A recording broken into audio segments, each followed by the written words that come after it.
Wrong word ಇಲ್ಲ ನಮ್ಮ ದಿನ ಮಾತಾಡೋದಿದ್ದೇ ಇದೆ. ಅಣ್ಣ ಮಾತಾಡ್ತಾರೆ. ಇವತ್ತಿನ ದಿನ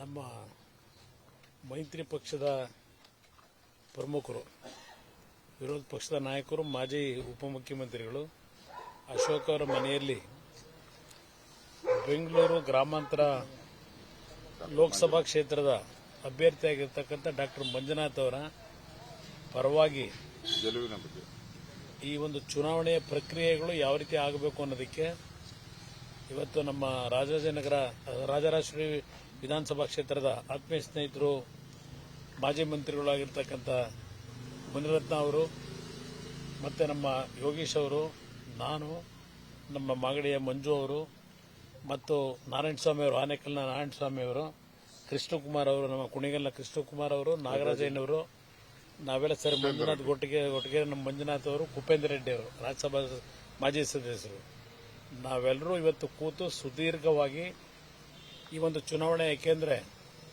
ಮಂಜುನಾಥ್ ಅವರು ಅವರ ಒಂದು ಜೀವನದಲ್ಲಿ ವೈದ್ಯಕೀಯ ವೃತ್ತಿಯಲ್ಲಿ ಅತ್ಯಂತ ಪ್ರಾಮಾಣಿಕವಂತ ಸೇವೆಯನ್ನು ಸಲ್ಲಿಸಿದ್ದಾರೆ. ಆ ಸೇವೆ ನಮಗೆ ಈ ಒಂದು ಚುನಾವಣೆಯಲ್ಲಿ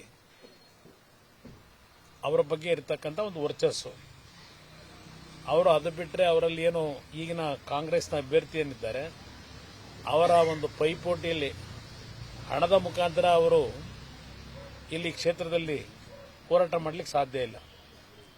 ಇವತ್ತು ನಾವು ಈ ಒಂದು ಹಿನ್ನೆಲೆಯಲ್ಲಿ ಯಾವ ರೀತಿಯಲ್ಲಿ ಮುಂದಿನ 27-28 ದಿನಗಳಿದೆ, ಯಾವ ರೀತಿ ನಾವು ಚುನಾವಣೆಯನ್ನು ಎದುರಿಸಬೇಕು ಅಂತಕ್ಕಂಥ ನಿಟ್ಟಿನಲ್ಲಿ ಸುದೀರ್ಘವಾಗಿ ಪ್ರತಿ ವಿಧಾನಸಭಾ ಕ್ಷೇತ್ರವಾರು ಚರ್ಚೆ ಮಾಡಿದ್ದೇವೆ. ಇರ್ತಕ್ಕಂಥ ವಾಸ್ತವಾಂಶಗಳು, ಅವರು ಯಾವ ರೀತಿಯಲ್ಲಿ ಅಧಿಕಾರ ದುರುಪಯೋಗ ಇರತಕ್ಕಂಥದ್ದಿರ್ಬೋದು, ಅಧಿಕಾರಿಗಳನ್ನು ಯಾವ ರೀತಿ ಇವತ್ತು ದುರ್ಬಳಕೆ ಮಾಡ್ಕೋತಾ ಇದ್ದಾರೆ ಪ್ರತಿಯೊಂದು ಕ್ಷೇತ್ರದಲ್ಲಿ, ಮತ್ತು ಹಣದ ಹೊಳೆಯನ್ನು ಯಾವ ರೀತಿ ಹರಿಸ್ತಾ ಇದ್ದಾರೆ, ಇದೆಲ್ಲವನ್ನ ಸುದೀರ್ಘವಾಗಿ ಚರ್ಚೆ ಮಾಡಿ ಇವತ್ತು ಜನತೆಯ ವಿಶ್ವಾಸವನ್ನು, ಮತದಾರ ವಿಶ್ವಾಸವನ್ನು ಯಾವ ರೀತಿ ನಾವು ಗಳಿಸ್ಕೋಬೇಕಾಗಿದೆ.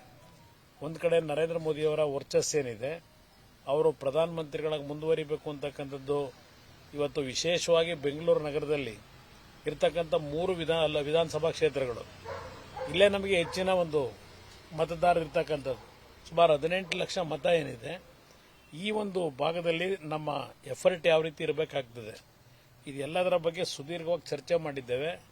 ಒಟ್ಟಾರೆ ಈ ಕ್ಷೇತ್ರದಲ್ಲಿ ನಮ್ಮ ಅಭ್ಯರ್ಥಿ ಮಂಜುನಾಥ್ ಏನಿದ್ದಾರೆ ಅವರನ್ನ ಜನತೆಯ ಒಂದು ವಿಶ್ವಾಸದೊಂದಿಗೆ ಆಶೀರ್ವಾದ ಪಡೆಯತಕ್ಕಂಥ ನಿಟ್ಟಿನಲ್ಲಿ ಮುಂದಿನ 28 ದಿನ ನಮ್ಮ ಕೆಲಸ ಯಾವ ರೀತಿ ಇರಬೇಕು, ಮತ್ತು 4ನೇ ತಾರೀಕಿನಂದು ನಾಮಪತ್ರವನ್ನೇನು ಸಲ್ಲಿಸ್ತಾ ಇದ್ದಾರೆ, ನಾಮಪತ್ರವನ್ನು ಸಲ್ಲಿಸ್ತಕ್ಕಂಥ ಒಂದು ಸನ್ನಿವೇಶದಲ್ಲಿ ಸನ್ಮಾನ್ಯ ಯಡಿಯೂರಪ್ಪನವರು ಅವತ್ತು ನಾಮಪತ್ರ ಸಲ್ಲಿಕೆಗೆ ಅವರು ಸಹ ಭಾಗವಹಿಸ್ತಾ ಇದ್ದಾರೆ.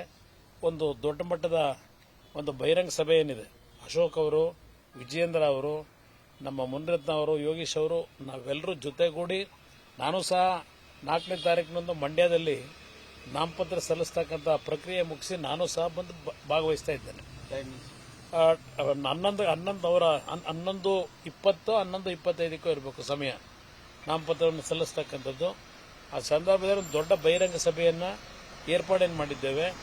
ಆ ಒಂದು ಸಭೆಯ ಮುಖಾಂತರ ನಮ್ಮ ಒಂದು 2 ಮೈತ್ರಿ ಪಕ್ಷಗಳ NDA ಪಕ್ಷದ ಶಕ್ತಿ ಏನು ಅಂತಕ್ಕಂಥದ್ದು ಅವತ್ತಿನ ದಿನ ಇವತ್ತು ಪ್ರದರ್ಶನ ಆಗ್ತದೆ.